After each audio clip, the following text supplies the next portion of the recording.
ఇక్కడ బీసీలు లేరా? మీరు మనుషులు కాదా? వైశ్యులు మెంబర్లు ఉండరా? బ్రాహ్మణులు మెంబర్లు ఉండరా? కుమ్మరులు ఉండరా? తాకళ్ళు ఉండరా? మరి వీళ్ళెవరు కంసాలు ఉండరా మెంబర్ని? ఎందుకని ఈ కులాలకు చిన్న చూపు ఎందుకు చూస్తున్నారు? అదే మా పార్టీ వచ్చేటప్పటికి మన వాళ్ళకి పదవులు ఇవ్వాలా? మనమేమో టీడీపీ బీసీల పార్టీ అనుకుంటున్నాం. నామినేటెడ్ పదవులన్నీ బీసీలకు ఇస్తామని చెప్పారు. ఇవ్వడానికి వాళ్ళకి చేతులు రాలా. ఇది ఒక హామీ. ఈ హామీలో ఇప్పటికిప్పుడే విఫలమయ్యారు. ఇదే కాదు, ఇంకా ఏమన్నారు? జనాభా తక్కువ ఉన్నటువంటి వాళ్ళకి మనకి బీసీలకు గణన చేసి స్థానిక సంస్థల్లో 34% రిజర్వేషన్లు ఇస్తామన్నారు. మరి ఎందుకు చేయట్లా? కులగణన ఎందుకు చేయట్లా? చేసి ఎందుకు ఇవ్వదు? ఈ టీడీపీ ఎందుకు ఇవ్వదు? ఇది మనం అర్థం చేసుకోవాలి. ఈ ప్రభుత్వాలను నమ్ముకుంటే మనకు వచ్చేది చిప్పే. ఏ రకంగా కూడా మనం పైకి రాం. మనకున్న ఆర్థిక అసమానత ఈ రోజున కేంద్ర ప్రభుత్వం గాని రాష్ట్ర ప్రభుత్వం గాని పాటిస్తున్నటువంటి ఆర్థిక విధానాలు జనరల్ గా నన్ను అడిగి తొంగలో దొక్కాల్సినటువంటి టీడీపీ మేనిఫెస్టో కాబట్టి నేను తడిచింది వదిలేస్తున్నా. మొత్తానికి దాన్ని పట్టుకుని మనం ఎందుకు దానికంటే ఎక్కువ ప్రచారం చేయాలా నాకు చెప్పండి. అయితే నేను ఒకటే చెప్తున్నా, మనం ఆర్థిక అసమానతలు విపరీతంగా ఈ దేశంలో పెరిగిపోతున్నాయని మనం గమనించాలా. ధనికులు మరింత ధనికులు అవుతున్నారు, పేదలు మరింత పేదలు అవుతున్నారు. 50% మనకు టోటల్ గా మనం లెక్కేస్తే ఆధిపత్య కులాలు ఏవైతే అగ్రవర్ణాలు ఉన్నాయో, ఇక్కడ కమ్మారెడ్లు, వేరే చోట రాజపుట్లు, బ్రాహ్మణులు ఉంటారు ఉత్తర భారతదేశంలో. వీళ్ళ సంపద అంతా 10% ఉన్నటువంటి వీళ్ళ సంపద అంతా దేశ సంపదలో 90% ఉంది. 90% ఉంది. మనది 7-8% ఉంది. బహుజనులది బీసీ, ఎస్సీ, ఎస్టీ, మైనారిటీలు కలిపి 7-8% ఉంది. మనం ట్యాక్సులు కట్టేది 96%. మనం ట్యాక్సులు కడుతున్నాం 96% మనం ట్యాక్సులు కడుతున్నాం. పైన 10% అగ్ర కులాల వాళ్ళందరూ ధనికులందరూ కట్టేది 4% మాత్రమే ట్యాక్సులు. వాళ్ళ ఆస్తులు 90%, కట్టేది ట్యాక్సులు 4%. మన ఆస్తులు 7-8%, మనం కట్టే ట్యాక్సులు 96%. చూడండి మీరు, చాలా అన్యాయం జరుగుతుంది. మన దేశంలో ఉన్న 167 బిలియనీర్లు ఉన్నారు. మన రాష్ట్రంలో చెందిన వాళ్ళు కూడా రెడ్లు, కమ్మ వాళ్ళు బిలియనీర్స్ ఉన్నారు. ఈ బిలియనీర్స్ యొక్క ఆస్తి మొత్తం 167 మంది ఉన్నారు ఈ దేశంలో. కుబేర్లు అంటారు కదా, ప్రపంచ కుబేర్లు జాబితా రిలీజ్ చేశారని చెప్తారు కదా. ఈ 167 మంది కుబేర్ల యొక్క ఆస్తి ఎంత ఉందంటే మనందరి ఆస్తిలో 3వ వంతు ఉంది. మన అందరి ఆస్తిలో 3వ వంతు ఉంటుంది.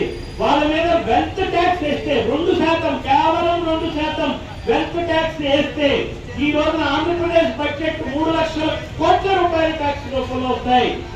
వీళ్ళు వేయరు వెల్త్ ట్యాక్స్, ధనికులకు వేయరు. వీళ్ళు అమరావతిలో 15,000 కోట్లు ఖర్చు పెడతారు. ఈ 15,000 కోట్లలో రాజకీయ నాయకులకి 10% కిక్ బ్యాక్స్ ఉంటాయి, 1,500 కోట్లు. ఆ తర్వాత అధికారులకి, కాంట్రాక్టర్లు కలిపి ఇంకొక 1,500 కోట్లు తింటారు. అక్కడ అమరావతిలో భూములు ఉన్న వాళ్ళంతా కూడా ఈ 10% ఉన్నటువంటి ధనిక కులాల వాళ్ళే. ఎస్సీలు కాదు, ఎస్టీలు కాదు, బీసీలు కాదు. వాళ్ళకు ఉంటే 5% కన్నా ఎక్కువ ఉండదు. కానీ వాళ్ళకున్న ఒక్కొక్క ఎకరం ఈ రోజున జగన్మోహన్ రెడ్డి ప్రభుత్వంలో ఉన్నప్పుడు 2 కోట్ల ధర పలికిన ఎకరం 6 కోట్లు పడుతుంది. రేపు 15,000 కోట్లు బడ్జెట్ ఈ రోజు లీకులు వచ్చేస్తున్నాయి. మనకి 15,000 కోట్లు అమరావతిలో ఖర్చు పెడుతున్నాం శాంక్షన్ అని చెప్పి. జనవరి నుంచి అక్కడ ఒక్కొక్క ఎకరం 10 కోట్లు అవుతుంది. ఈ 10 కోట్లు డబ్బు ధనికులు మరింత ధనికులు అవుతారు. నాకు తెలిసిన ఒక ఆసామి ఉన్నాడు, ఆయన చెప్పాడు ఆయనకు 60 ఎకరాలు ఉన్నాయి. మరి జగన్మోహన్ రెడ్డి టైంలో 2 కోట్లే ఉంది సార్. వాళ్ళు వెళ్తాడు నాకు ఇప్పుడు బాగుంది మా పని, ఒక్కొక్కటి 6 కోట్లు అయింది అన్నాడంటే 60 ఎకరాలు 2 అంటే 120 కోట్లు ఉంటే ఇప్పుడు 360 కోట్లు అయింది సార్ అన్నాడు. రేపు మాకు అతను చెప్పిన మాట, రేపు మాకు జనవరి, ఫిబ్రవరి, మార్చిలోకి వచ్చేటప్పటికి 10 కోట్లు అవుతుంది. అంటే 800 కోట్లు అవుతుందండి, 600 కోట్లు అవుతుంది. చూడండి, ఇది ధనికులకు లాభం చేసేటువంటి కార్యక్రమాలు చేస్తారు. క్యాపిటల్ అమరావతి అని చెప్పి 15,000 కోట్లు ఖర్చు పెడతారు. ఈ నెల్లూరు రోజులు ఇట్లానే వదిలేస్తారు. ఈ నెల్లూరు ట్రాఫిక్ సమస్యలు ఇట్లాగనే వదిలేస్తారు. మా పోలీసులు ఈ రోడ్ల మీద నుంచోబెట్టి డ్యూటీలు చేస్తారు, తడిపిస్తారు. ఏ రకమైనటువంటి సంక్షేమం చూడకుండా ఈ రోజున మా పోలీసులకు కూడా సరెండర్ లీవ్ శాలరీ ఇవ్వకూడదు ఇవ్వలే. 2 విడతలు అయిపోయింది, 3వ విడత వస్తుంది. అసలు ఏం చేస్తుంది ఈ ప్రభుత్వం? మీకు 15,000 కోట్లు మీరు రిలీజ్ చేసుకున్నారు మీ అమరావతికి. 5,000 కోట్లు పోలవరం అంటారు, అది ఎప్పటికైతుందో తెలియదని. అది చేస్తామని కూడా చెప్పట్లేదు, మధ్య మాట మార్చేస్తున్నారు. వీళ్ళందరూ మనకి ఘనమైన నాయకుల, అటు జగన్మోహన్ రెడ్డి, చంద్రబాబు నాయుడు ఘనమైన నాయకులైతే, గొప్ప నాయకులైతే ప్రత్యేక హోదా ఎందుకు తేలేదు చెప్పండి? అంటే చేతకాని వాళ్ళేనా అర్థం? ప్యాకేజ్ ఎందుకు తేలేదు అంటే మీకు ఏం చేతకాదో లేదో అర్థం. పోలవరం ప్రాజెక్ట్ ఇద్దరు కలిపి ఎందుకు పూర్తి చేయలేదు? ఇది 11వ సంవత్సరంలో అన్నాం అంటే ఇద్దరు చేతకాని వాళ్ళే కదా.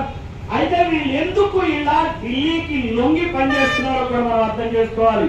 వీళ్ళు మన ఓట్లు కొని 4-5 వేల కోట్లు పెట్టి సరఫరా చేసి 5 సంవత్సరాల్లో ఒక్కరోజు డబ్బిచ్చి మిగిలిన 365 రోజులు 5 సంవత్సరాలు దోపిడీ చేయడానికే వీళ్ళు ఈ పనులు చేస్తున్నారు. ఆ దోపిడీ సాగాలంటే అక్కడ మోడీకి మొక్కితేనే కానీ ఇక్కడ దోపిడీ చేయలేదు. పెద్ద దొంగ చిన్న దొంగ తంతుల ఈ రోజున పాలన సాగుతుంది. అందరూ దొంగలే. బీసీ ప్రజలను గమనించండి. మనకు పిచ్చి పిచ్చి అభిమానాలు ఉండవు, పేదవాడికి అభిమానం ఎక్కువ, అనవసరమైన విశ్వాసం ఎక్కువ. వాళ్ళ మీద కాదు మనం విశ్వాసం పెట్టుకోవాల్సింది, మన మీద మనం విశ్వాసం పెట్టుకోవాలి. మన బీసీ సంఘాల నాయకుల మీద విశ్వాసం పెట్టుకుందాం, మన బీసీ సమన్వయ కమిటీ మీద విశ్వాసం పెట్టుకుందాం. ఈ బీసీ కులగణకు సంబంధించి ఏదైతే ఏ పార్టీ అయితే ఈ రోజు మన తోడు వస్తుందో బహుజన్ సమాజ్ పార్టీ, ఆ సమాజ్ పార్టీ మీద మనం విశ్వాసం పెట్టుకుందాం. కలిసి ముందుకెళ్దాం. ఈ రకంగా ముందుకు వెళ్తేనే కులగణన సాగుతుంది. ఈ ప్రభుత్వాన్ని హెచ్చరిస్తేనే, పోరాటం చేస్తేనే